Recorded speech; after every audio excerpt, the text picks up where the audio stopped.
7 years ago, the woman I was about to marry left me for my rich brother. Today, at our father's funeral, my brother strutted in with her, all shine and smug. She leaned in close enough that I could smell her expensive perfume and whispered, "So, I guess I won, right? You're still poor." I looked her dead in the eye and said calmly, "Yeah? Well, meet my wife." She froze, because standing next to me was someone she never expected to see. Someone who would shatter everything she thought she knew about winning and losing. My name is David Thornton. I'm 35 years old, and for the past 7 years, I've been rebuilding a life that was torn apart by the two people I trusted most. What I'm about to tell you isn't just a story about betrayal. It's about discovering that sometimes the worst thing that happens to you becomes the best thing that ever could have happened. But before we get into how everything unfolded at that funeral, before I tell you about the woman standing beside me who made my ex-fiancé's face drain of all color, I need to take you back. Back to when I was 28 years old, working as a high school history teacher in Portland, Oregon, making $42,000 a year, and thinking I had my whole life figured out. If you're enjoying this story so far, do me a favor and hit that subscribe button. Drop a comment below about a time when karma caught up with someone who wronged you. And smash that like button because this story is about to get intense. Her name was Jessica Hartley. She was 26 when we met, working as a dental hygienist at the practice where I went for my annual cleaning. She had auburn hair that caught the light just right, green eyes that seemed to see right through you, and a smile that could make you forget whatever you were worried about. We started dating after I worked up the courage to ask her out following my third appointment that year. I'd never needed that much dental work before, but I kept finding reasons to go back. Our relationship was comfortable. That's the word I'd use. Comfortable. We'd grab dinner at chain restaurants, watch Netflix on Friday nights, and talk about buying a house someday when we'd saved enough for a down payment. Jessica liked the idea of stability.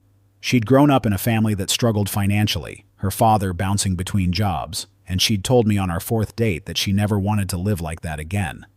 I proposed after 2 years, on a camping trip to Crater Lake. Nothing fancy, just the two of us, a campfire, and a ring I'd saved up 6 months to buy. It cost me $2,800, which was a fortune on a teacher's salary. She cried when she said yes, and I remember thinking that I was the luckiest man alive. My brother Cameron was 32 at the time, 4 years older than me, and about as different from me as you could get. Where I'd chosen education and purpose over profit, Cameron had chosen money over everything else. He'd started a tech consulting firm right out of college, rode the wave of companies desperate to modernize their systems, and by the time he was 30, he was pulling in 7 figures annually. Cameron lived in a penthouse apartment in downtown Portland with floor-to-ceiling windows overlooking the city. He drove a black Mercedes S-Class and wore suits that cost more than my monthly rent. But here's the thing about my brother, he was never satisfied. Every achievement was just a stepping stone to the next one. Every success measured only by how much bigger the next one could be. We'd grown up in the same house, shared the same parents, but somewhere along the way, Cameron had decided that winning was the only thing that mattered. And winning, for Cameron, meant having more than everyone else, especially more than me. Our father, Richard Thornton, had always been harder on me than on Cameron. Dad was a self-made businessman who'd built a chain of hardware stores from nothing, and he never understood why I'd chosen teaching over business. "You're wasting your potential," he'd tell me over holiday dinners. "Cameron gets it. He understands that money is how you keep score in life." Cameron would sit there smirking, soaking up Dad's approval like a plant in sunlight. And I'd sit there, drinking my beer, reminding myself that I'd chosen a life of purpose over profit, that I was making a difference in kids' lives, that money wasn't everything. But sometimes, late at night, I'd wonder if Dad was right, if I'd made the wrong choice. The engagement dinner was where everything started falling apart, though I didn't see it at the time. Jessica and I had been engaged for 3 months, and we'd planned a small family dinner to celebrate with both our families. Just parents, siblings, nothing fancy. We chose an Italian restaurant in the Pearl District, the kind of place with red checkered tablecloths and candles and wine bottles. Cameron showed up 20 minutes late, made an entrance like he was walking onto a stage, and immediately took over the conversation. He talked about his latest business deal, some merger that was going to net him a substantial payday. He ordered the most expensive wine on the menu without asking anyone else what they wanted. and he kept directing his attention toward Jessica, asking her questions about her work, her family, her dreams for the future. At the time, I thought he was just being friendly, making an effort with his future sister-in-law. Jessica seemed charmed by the attention, laughing at his jokes, asking him questions about his business. I remember feeling proud that my brother and my fiancée were getting along so well. My mother, Patricia, pulled me aside when I went to the bathroom. "David, honey," she said, her voice careful. "Maybe keep an eye on how much Cameron's talking to Jessica. You know how your brother is." I'd laughed it off. "Mom, he's just being nice. It's fine." But mothers know things. They see patterns we're too close to notice. Over the next few months, I started noticing small things. Jessica mentioning Cameron in conversation more often than seemed necessary. Cameron was telling me about this restaurant we should try. Cameron said the housing market's going to crash soon. Maybe we should wait to buy. Cameron thinks I should look into dental practice management. Says I'm too smart to be cleaning teeth forever. I told myself it was innocent. Cameron was successful, worldly, someone whose opinion carried weight. Of course, Jessica would value his advice. But then came the text messages. I wasn't the type to check Jessica's phone. Never had been, never thought I'd need to be. But one night she left it on my coffee table while she went to take a shower, and a notification popped up. A message from Cameron. "Can't wait to see you again. Last night was incredible." My stomach dropped to my feet. I told myself it couldn't mean what it sounded like. There had to be an explanation. Maybe they'd run into each other somewhere. Maybe it was about a surprise they were planning for me. I opened the message thread and my world ended. Months of messages. Flirting, planning secret meetings, explicit content I won't repeat here. They'd been sleeping together for at least 4 months. Meeting at his penthouse while I was at work, grading papers and planning lessons. Completely oblivious that my fiancée was betraying me with my own brother. The messages weren't just about sex. They were talking about a future together. Cameron telling Jessica she deserved better than a broke teacher who'd never amount to anything. Jessica telling Cameron she'd made a mistake saying yes to me, that she'd been settling for security instead of reaching for success. One message from Cameron stuck with me. "David's always been the family disappointment. Dad knows it, I know it, and deep down, you know it too. You deserve someone who can give you the life you want, not someone who will keep you trapped in mediocrity forever." When Jessica came out of the shower, wrapped in my towel, smiling like nothing was wrong, I was sitting on the couch with her phone in my hand. "David, what are you—" she started. "How long?" I asked, my voice surprisingly steady. "I don't know what." "Don't lie to me. Not now. How long have you been sleeping with my brother?" She stood there for a long moment, water dripping from her hair onto my carpet. Then something in her face changed. The guilt disappeared, replaced by something harder. Defiance, maybe, or relief that the secret was finally out. 5 months, she said. "Since your father's birthday party."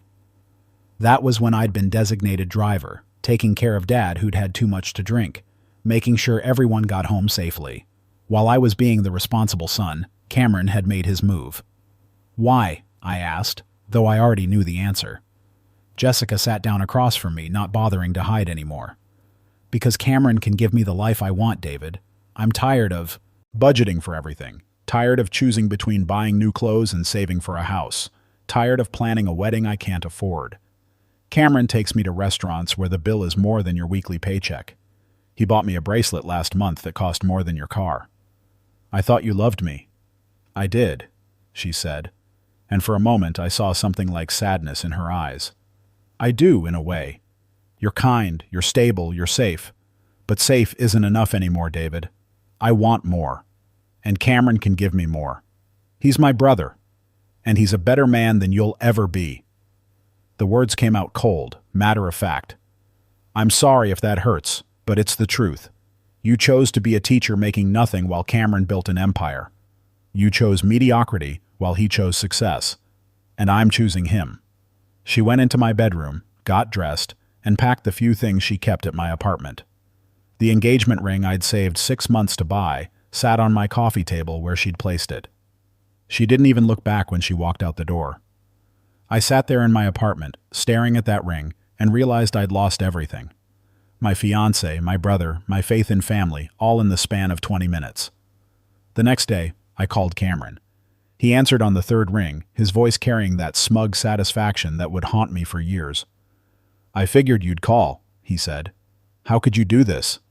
"How could I not?" Cameron replied. "Jessica's an amazing woman, David. Smart, beautiful, ambitious. She deserves someone who can match her ambition. Someone who's not content being a glorified babysitter making poverty wages. She was engaged to me. And now she's with me. That's how the world works, little brother. The strong take what they want. The weak complain about fairness. We're family, Cameron." He laughed. Actually laughed. "Family is just an accident of birth, David. It doesn't mean anything. Jessica chose me because I'm the better option.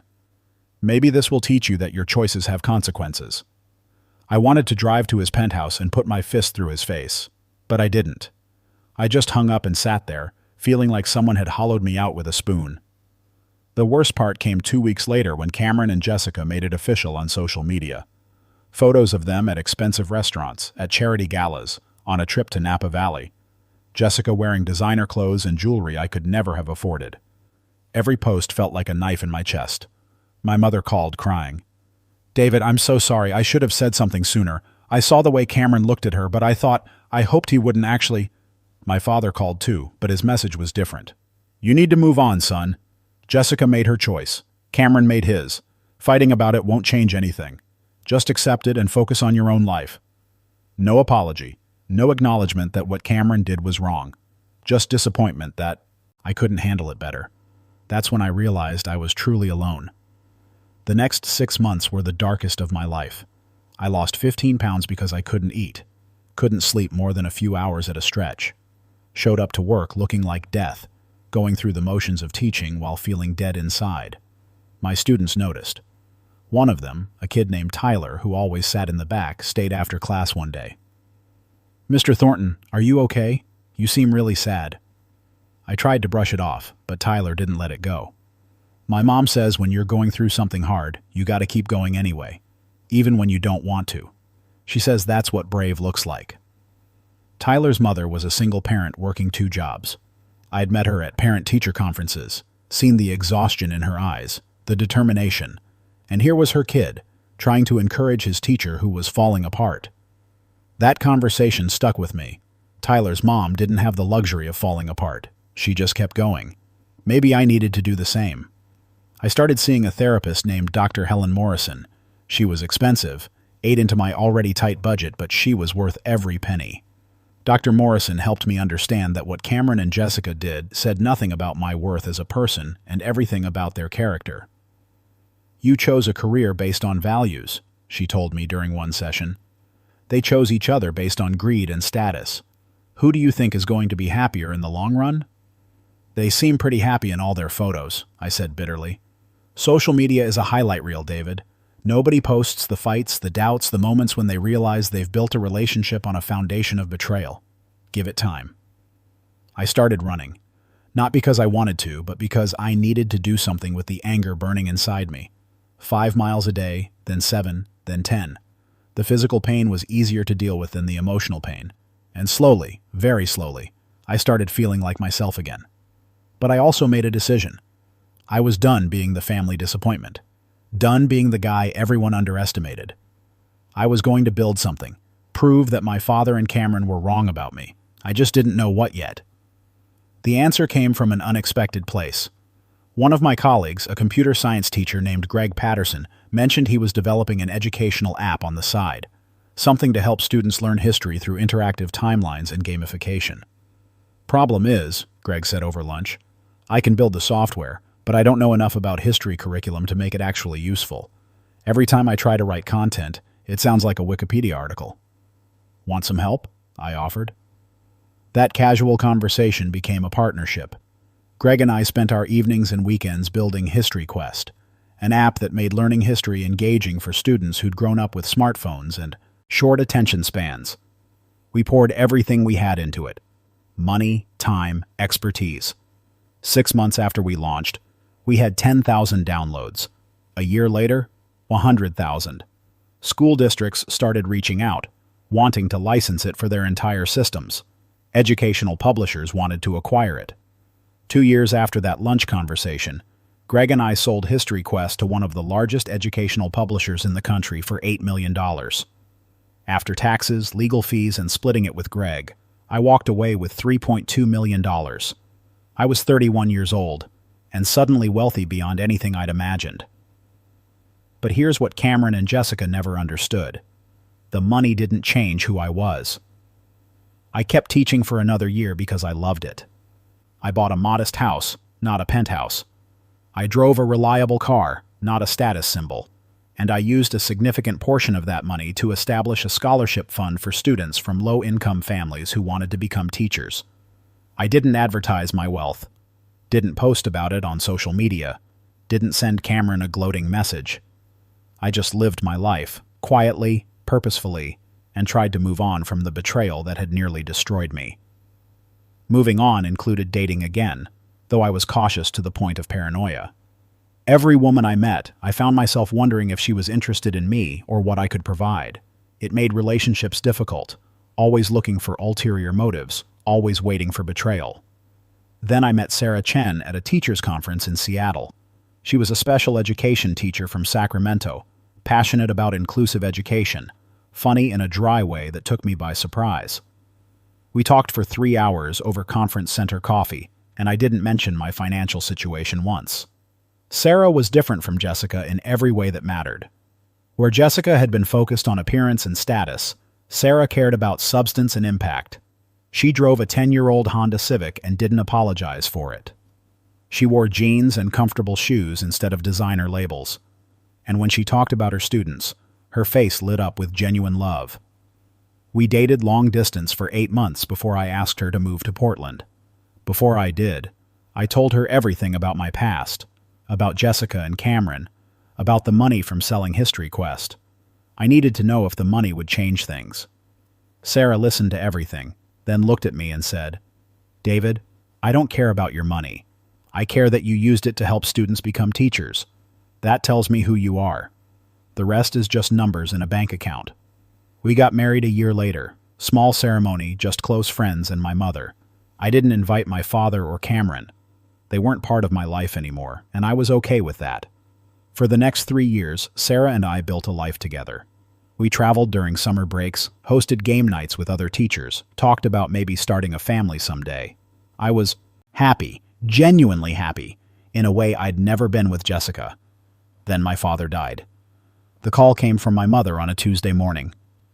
"David, it's your father. He had a massive heart attack. He's gone." I felt something, but it wasn't grief. It was more like closing a book you never really enjoyed reading. My father and I hadn't spoken in 6 years, not since I told him I wouldn't be attending Cameron's wedding to Jessica. He'd called me ungrateful, said I was holding a grudge over something that worked out for the best. "There's going to be a funeral," Mom said. "I know things have been difficult, but I need you there. Please, David, for me." I looked at Sarah, who was watching me with concerned eyes. "We'll be there," I told Mom.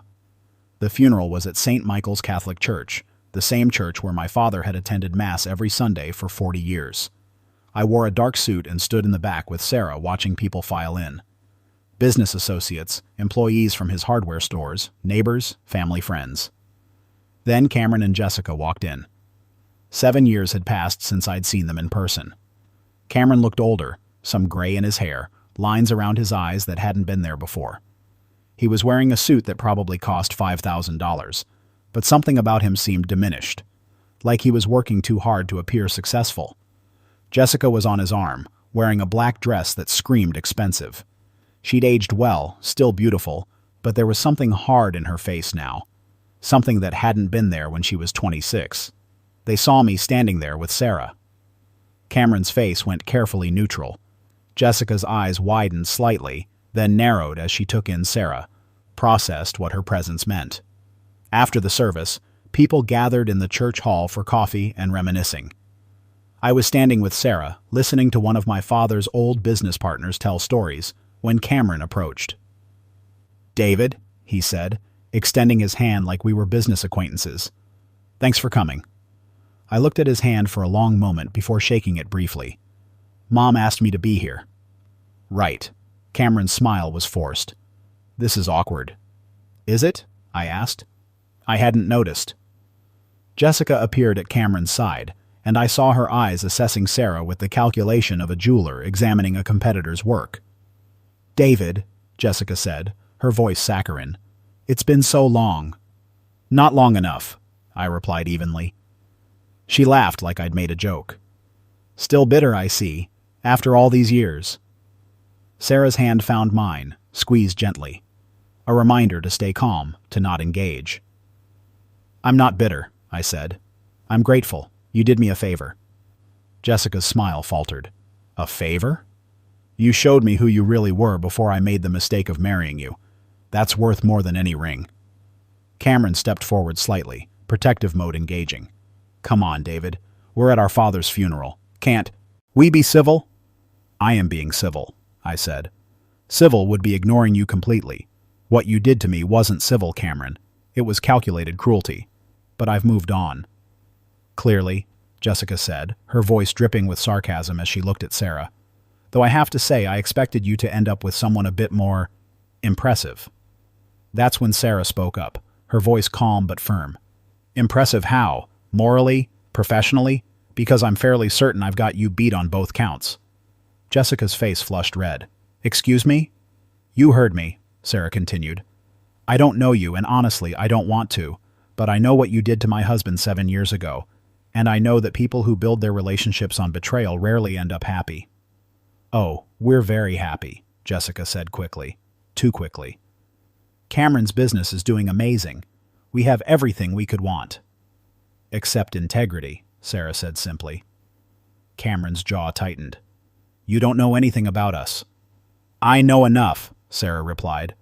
I know you're the kind of man who steals from his own brother. That tells me everything I need to know about your character. That's when Jessica leaned in, close enough that I could smell her expensive perfume, and whispered, So, I guess I won, right? You're still just a teacher, and we're living the life you could never provide. I looked at her, really looked at her, and saw something I'd missed 7 years ago. Desperation. She needed me to believe she'd won because deep down, she wasn't sure she had. Yeah? I said calmly. Well, meet my wife. Jessica froze, her eyes darting between Sarah and me, confusion replacing her smugness. My wife Sarah, I continued, who loves me for who I am, not what I can buy her. My wife who chose me when she thought I was just a teacher making a teacher's salary. My wife who didn't care when I told her about the money because money was never what mattered to her. Cameron's face had gone carefully blank. What money? The money from selling my educational software company 3 years ago, I said. You know, the one I built from nothing while you were busy stealing my fiancée. The one that sold for $8 million. The color drained from Jessica's face. You're lying. Am I? Ask Greg Patterson, or check the business news from 3 years ago. History Quest, sold to Pearson Education. It made headlines in the education sector. Cameron was staring at me like he'd never seen me before. You sold a company for $8 million and didn't tell anyone? I told the people who mattered, I said, squeezing Sarah's hand. The people in my actual life. You stopped being part of my life the day you betrayed me.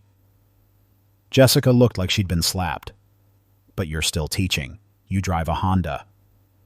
Because those are my choices, I said. I teach because I love it.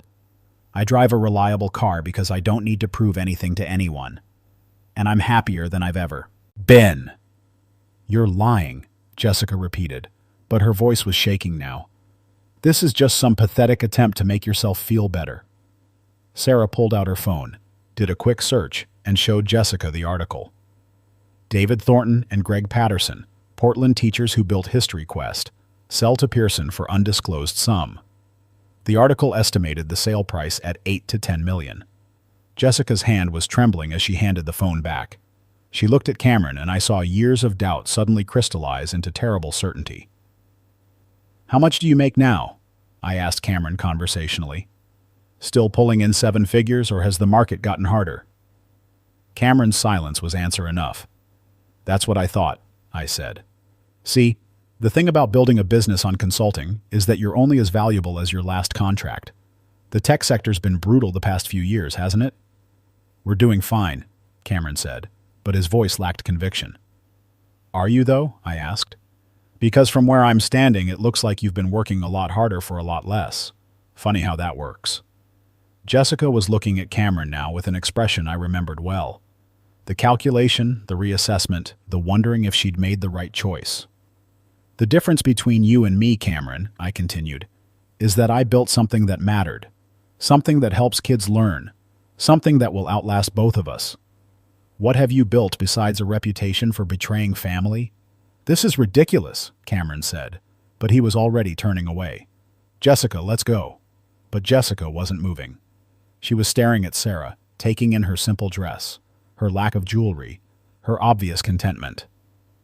You really don't care about the money? Jessica asked Sarah. Not even a little bit, Sarah replied. I care that David established a scholarship fund for future teachers with a significant portion of it. I care that he still shows up to work every day because he loves teaching. I care that he's kind and honest and doesn't measure his worth by his bank account. The money's just bonus. Jessica looked at me one last time, and I saw something break behind her eyes.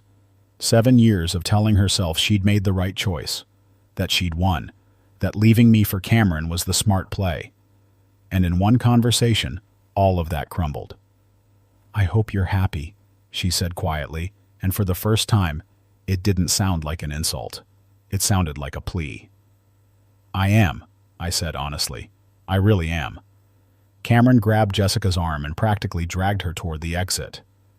As they left, I heard her say something to him, her voice sharp with accusation. He responded angrily, defensively. The perfect couple's facade was cracking, and I wasn't even sad to see it. My mother appeared at my side, having watched the entire exchange from across the room. That was intense, she said softly.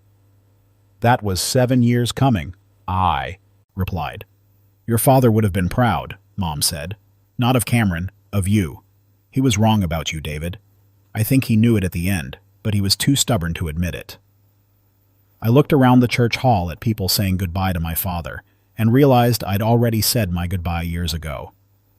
When he chose Cameron's success over my dignity. When he made it clear that money mattered more than character.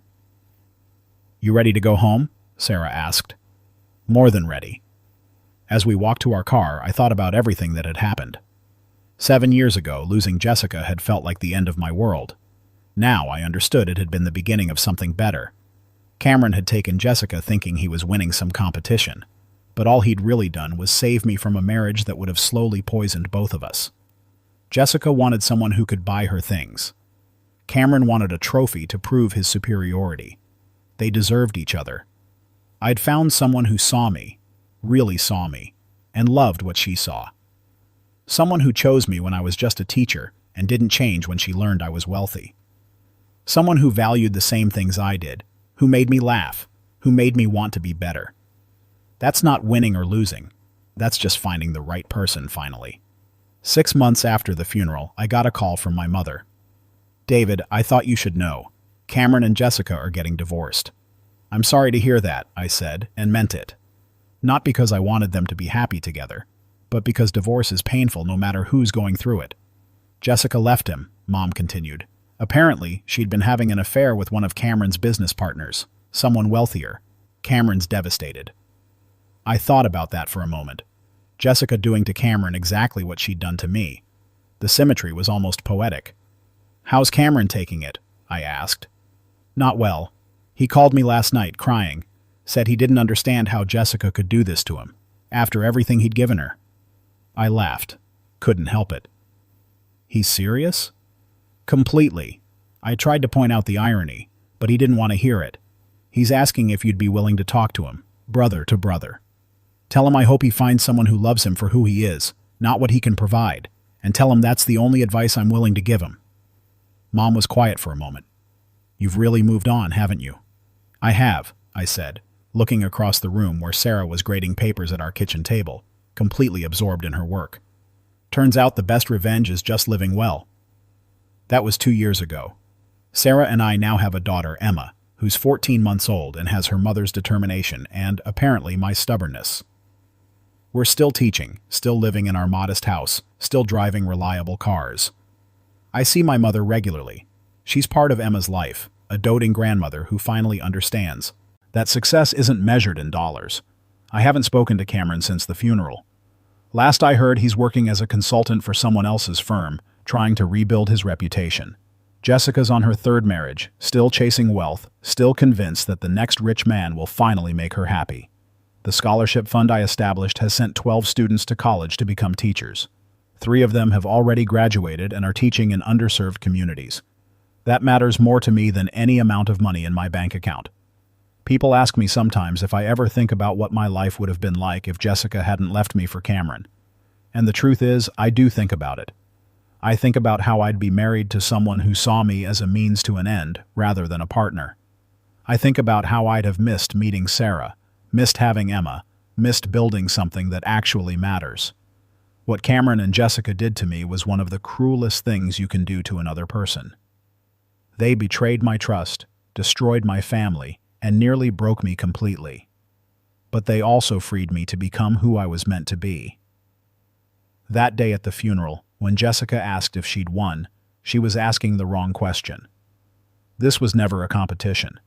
It was 2 people making choices about what kind of life they wanted to live and what kind of person they wanted to be. I chose integrity over appearance, purpose over profit, and real love over convenient status.